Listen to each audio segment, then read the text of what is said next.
Oria ibaiaren ezkerraldean, Ernio eta Uzturre mendien magalean.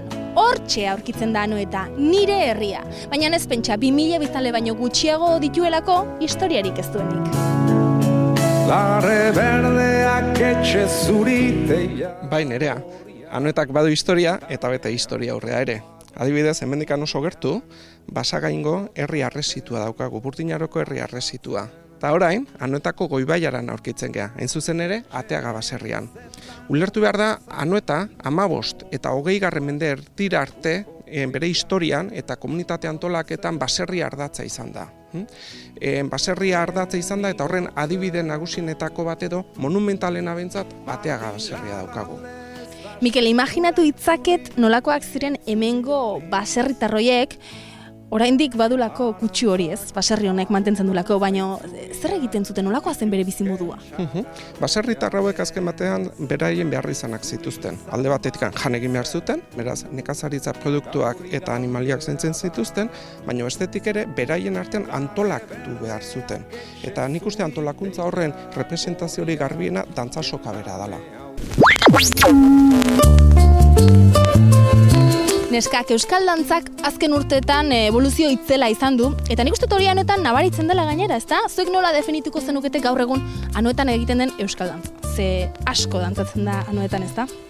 Bai, nik uste Anoetan dantzak presentzia daka, festetan, bai herriko festetan, korputxetan iteanen dantza itea, erromerik daude, euskal jaietan dantza presentziaka edo kulturazten, herrin antolatzean gauzetan dantza beti presentzia daka. Horren adibidez, dantzasoka dantzan oinarritutako egun bada, eta gutzako dantzasoka eguna festa giroko egun bada. Egun berezia. Egun berezia da. Etorkizuna duen beste kiroletako bat, pilota da, izan ere, Anoetakortan badu etorkizuna.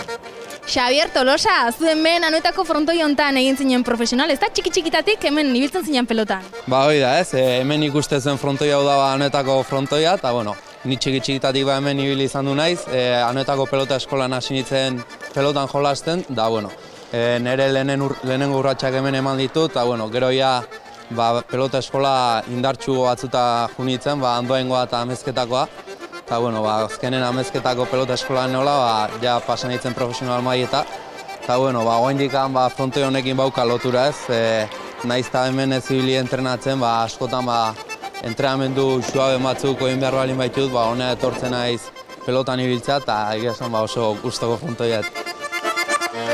Hemendik aio esango dizuet, nire txoko kutxun honetatik. Anoetara etorri nahi baduzu, gonbidatuta zaudete.